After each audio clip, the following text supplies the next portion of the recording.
Hi, this is Adam Blaylock, and you're listening to Adam the Movie Guy. Thank you for tuning in and enjoy the show. Warning, the show you're about to listen to contains strong language and an unhinged host. Don't take me too serious, I'm doing a bit here, so stay the fuck off my back. Enjoy. If this shocks you, if this offends you, and you clicked on the wrong fucking podcast.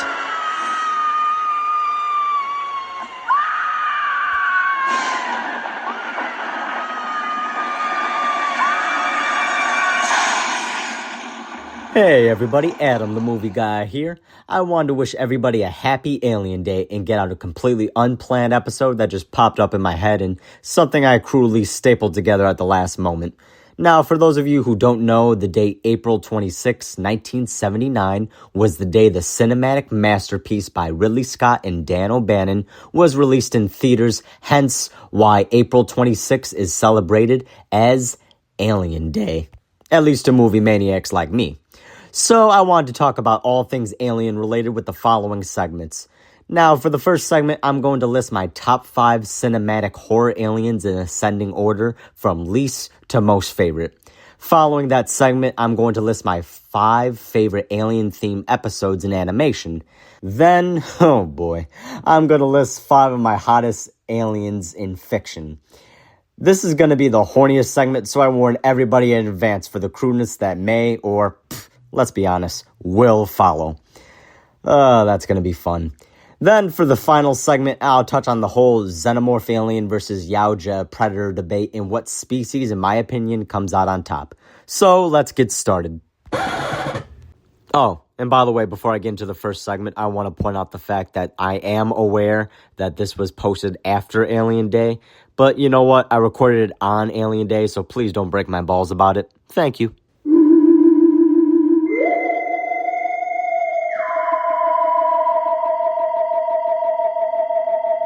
Alright, getting into my top 5 cinematic horror aliens, starting at number 5, the aliens from the movie They Live, starring Roddy Piper and Keith David. The whole Invasion of the Body Snatchers vibe with 1980s themes of conforming and consumerism were really great, and the designs of the aliens were hideous in the perfect way. No, you're okay. This one, real fucking ugly. Number 4.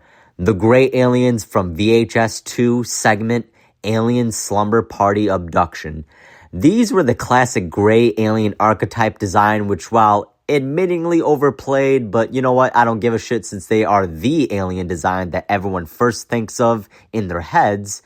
And besides, they were the classic gray alien trope done right, because these fuckers are freaky as hell and genuinely scary.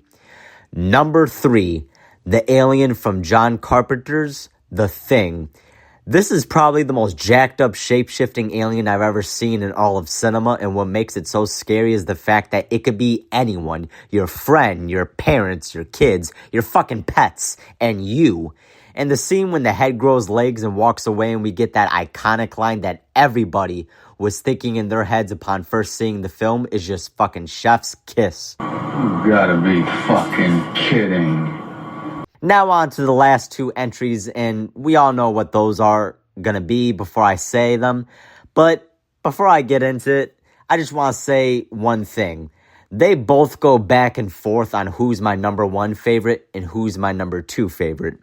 But as of my feelings, as of this recording, here are their rankings. At number 2, we have the intergalactic hunter, Yaoja alien, better known as the Predator aliens from the Predator franchise.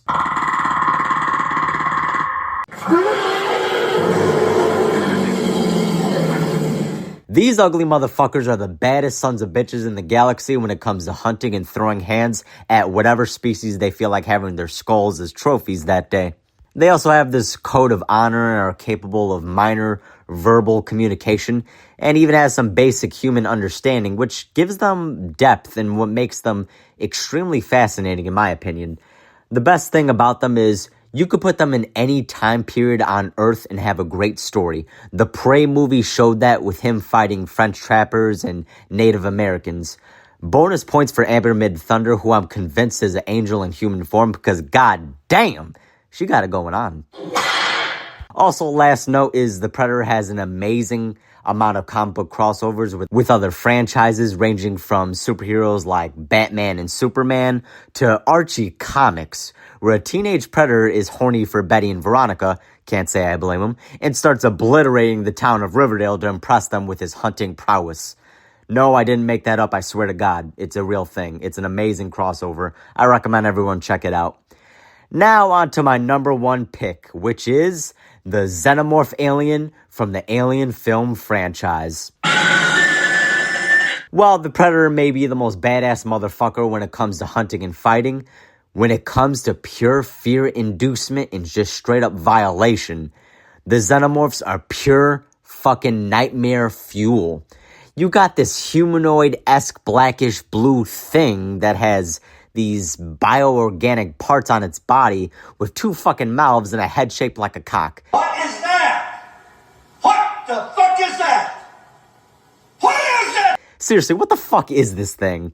It is both horrifying and beautiful at the same time. I don't know whether to be scared or horny. Mostly scared in this case. The life cycle of the Xenomorph is iconic, going from egg to facehugger to chestburster to its final unholy form, which is just incredible. The scariest thing about the Xenomorph, particularly in the original film, Part 3 in Alien Romulus, is its depiction of having human-level intelligence, where it acts more like a serial killer than a mindless beast, because it's not mindless. It can fucking think, plan, and even toy with you. That is absolutely fucking terrifying, and why they take the number one spot. And just remember one thing. In space, no one can hear you scream.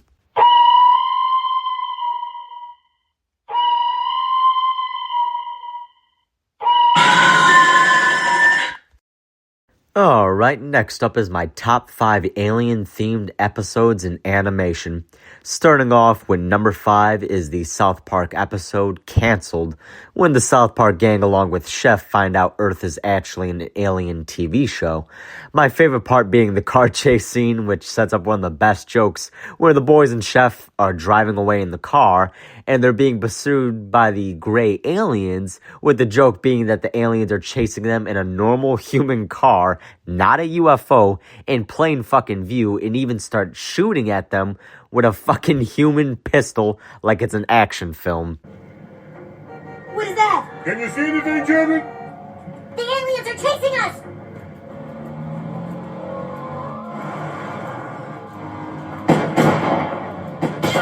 Goddamn aliens!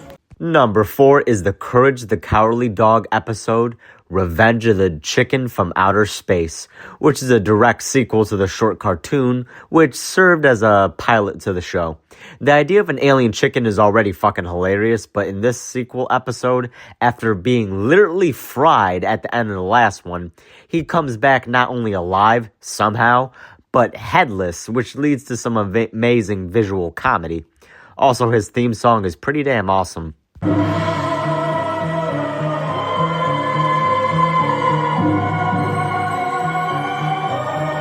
Number 3, the Cat Dog episode, New Neighbors. It's when Dog reads an old alien comic book and thinks his new old lady neighbors who move next door to him and Cat are aliens, and he turns out to be right at the end, but you gotta see the episode to check it out. Cat, I don't want to scare you, but I think our neighbors are aliens. And I think I'm attached to a nincompoop. Funniest moment when he calls Rancid Rabbit, who in this episode is a cop, because this fucking guy got a new profession in every freaking episode he's in. And sits in my head, he probably has all these jobs because he has like 300 kids, since rabbits are known to be one of God's horniest creatures. Bless them. Get me the near-bird police. The near-bird police, what's your problem? What? Help! Aliens moving across the street. Oh, aliens? Ooh, we got some proof? I got proof, yes, I got proof. They have the green ultra-death ray laser beam. They suck out your brains. And listen to this. Winslow said, you know what he said? Gee Willikers. Could you get here, please? You know, maybe you should stop reading comic books. Number 2, the Hey Arnold Halloween episode where Arnold and Gerald pull a War of the Worlds Orson Welles broadcast Halloween prank on the entire city, and everyone loses their shit in panic, all the while Helga and the rest of the gang are being chased through the damn streets by an angry mob led by the boarders at Arnold's house. All because Harold was a dipshit that got non-removable latex alien makeup for their costumes, and the paranoid adult fucks think they're real aliens. Meanwhile, Big Bob, a true believer of aliens and alleged alien abductee, goes on a warpath recruiting other side characters in his alien hunt. This was such a funny episode and very atmospheric and really captured the Halloween spirit.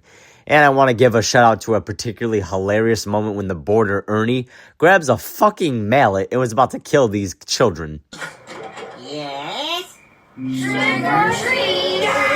It's the aliens! They're here! What side, Gramps?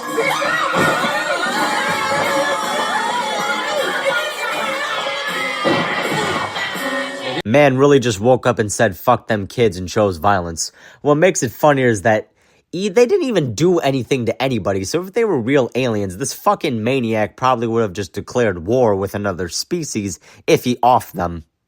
Number 1, the SpongeBob SquarePants episode, Sandy's Rocket. Come on now, did you really think I wasn't gonna mention SpongeBob? SpongeBob is literally one of the greatest cartoons in all of history.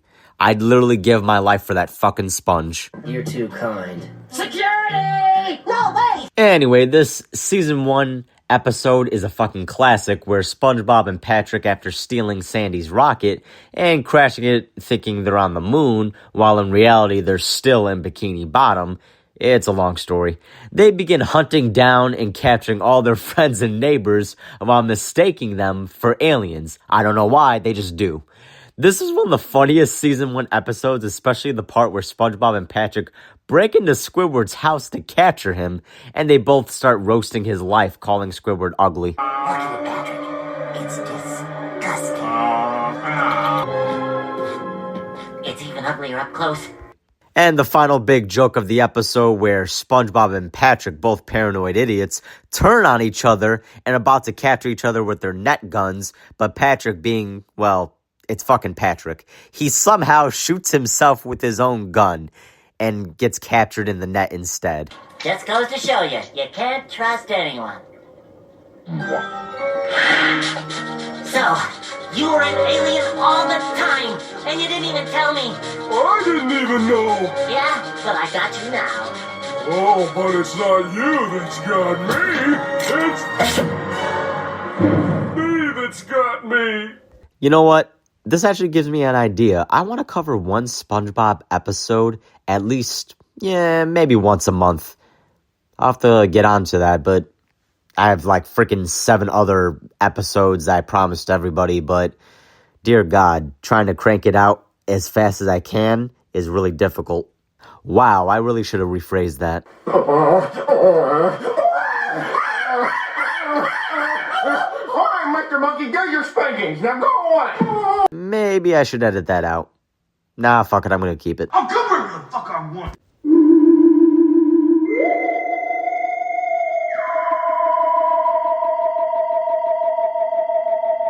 Alright, now on to the Filthy Degenerate segment, with me naming 5 of the hottest aliens in fiction. Finally. This is for all you sick fucks out there, so I hope you enjoy. Who am I kidding? I'm talking about myself, too. You're gross. You make me sick to my algorithm. Fucking AI is putting my business out there, man. Anyway, let me start off by saying that this list could have been a whole episode by itself with the sheer amount of hot aliens that exist in fiction. And I also want to mention that these were the first 5 examples that popped into my head first, so they're the ones that made the cut.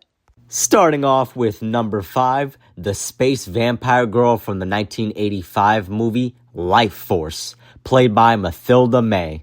Or is it Matilda May? Fuck it, it's spelled Mathilda, so that's what I'm gonna go with. I mean, she looks otherworldly with how stunning she is. And she's naked throughout the vast majority of her screen time, which, let's be honest, is the main reason why people watch this movie. Okay, and probably the amazing special effects, but mostly the naked chick. And they show everything. I'm talking full-on bush beef. This chick can drain me of my fluids any day of the week, and I'm not talking about my blood. Here I go. Here I go. Here I go. Come on, honey. Number 4 is Lilu from the 1997 film The Fifth Element, played by Mila Jovovich. I mean, come on now, it's Mila. She is such a beautiful woman, and honestly, since her character's supposed to be the perfect being with some ancient alien DNA in her, Mila being casted for her beauty alone justifies both her playing Lilu and earning a spot on this list. That iconic, almost nude look with the white thermal bandages, plus the other fit she rocks in the movie being the white crop top shirt with the orange straps, is almost just as sexy. Next at number 3, we're stepping away from movies for a second to look at a magazine/comic book icon with the next entry, and that is going to be Vampirella, another alien vampire who was created by the great Forrest J. Ackerman, R.I.P., and artist Trina Robbins in 1969. Trina Robbins also sadly passed away back in 2024. Rest in peace, Trina. Now, this info is for those of you who don't know Vampirella's original backstory from the late 60s throughout the early to mid 70s. She was an alien vampire from the planet Draculon who goes to Earth, and the vampires on Earth are actually descended from the ancient vampiri who hailed from Draculon and migrated on Earth centuries ago and were descended from Dracula. Now, I know in recent years they fucked around with her origin, and whether or not she's still an alien anymore is debatable, but I'm counting her since that was her original backstory. As for the reason behind her pick, I mean, come on, just Google the character and you'll know immediately why. The fact that we still haven't gotten another movie for her character in so many years is beyond me. Or hell, even a TV show. I know one big concern is her iconic one-piece swimsuit thong costume and how practical that would be for an actress to wear for hours on end, but honestly, they can make it work if they put some effort into it and find the right actress. I cannot believe that Hammer Horror Film Studios wanted to make a Vampirella movie back in 1971 or 72, and it got fucking canceled. That is one of the biggest missed opportunities of the studio's history.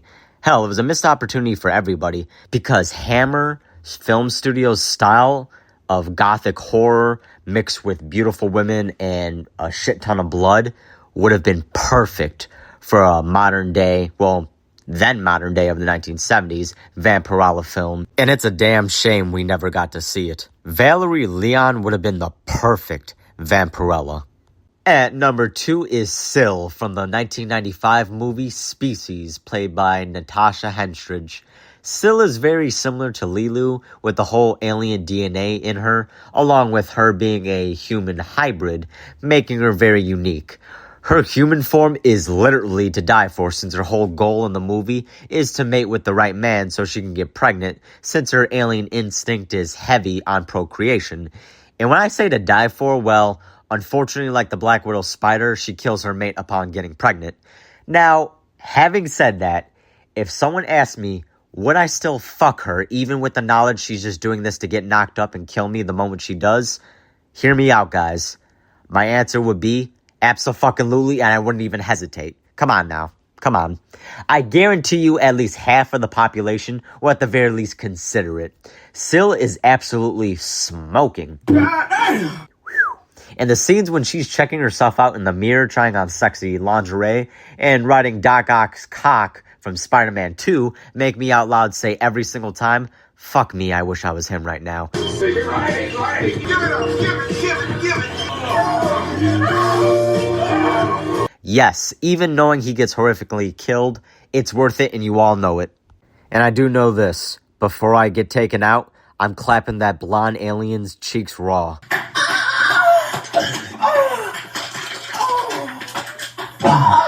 like this dick? I like this dick. You like this or not? You love this dick. I love it. Yeah.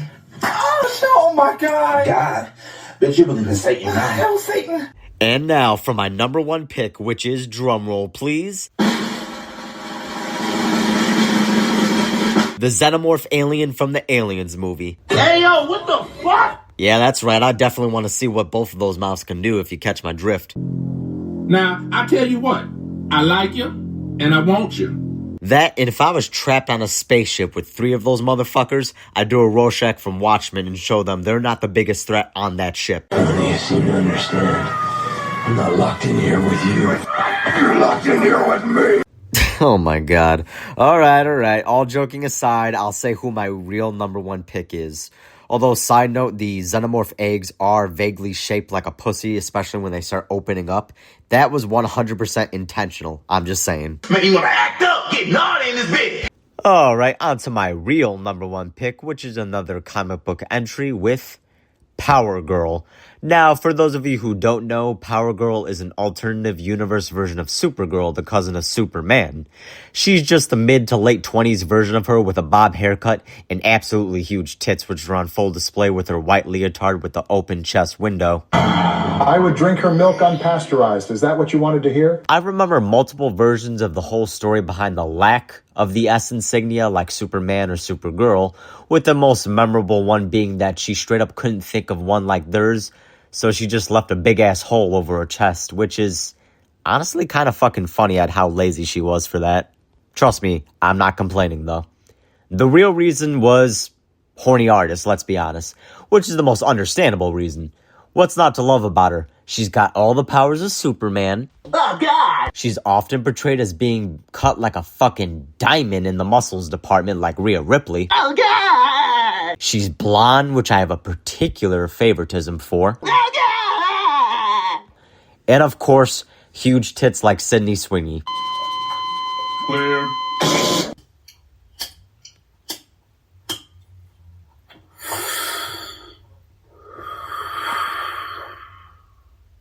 Oh, sorry. I need a smoke from getting worked up like that. I better move on to the next segment before I cover this computer like a Jackson Pollock painting. I hope you enjoyed this filthy degenerate segment, and if you guys got any other ideas for me, please shout them out. Oh, no, don't mind me. By all means, give me some ideas.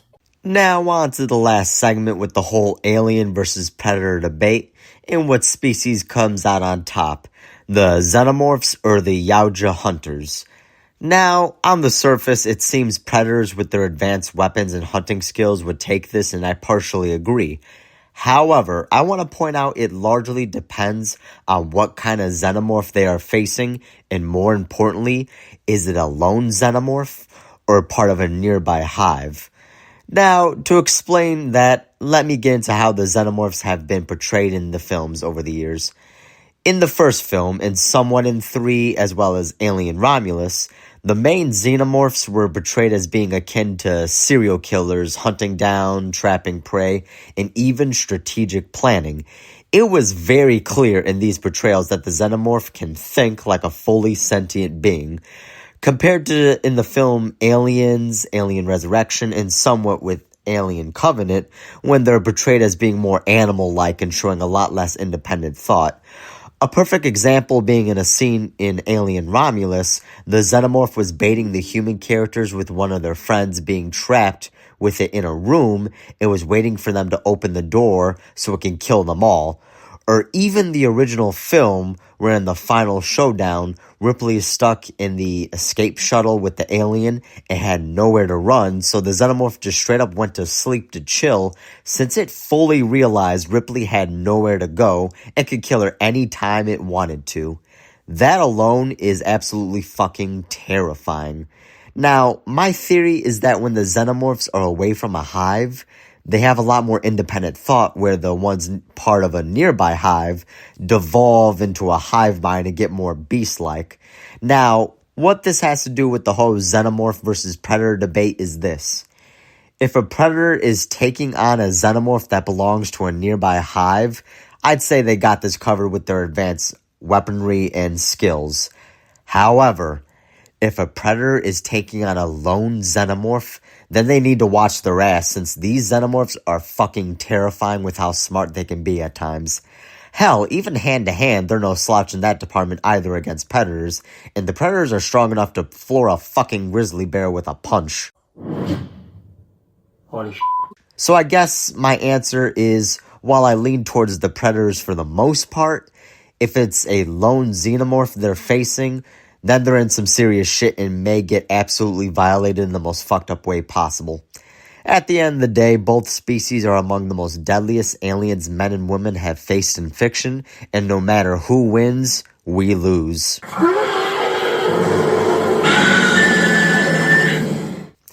Well, guys, that's the end of this episode. I hope you enjoyed it and had some laughs. I hope you all had a good Alien Day, and yes, I know this episode is a few days late, but better late than never, I suppose. Besides, I'm slow as hell editing these things, and I'm not particularly good at it.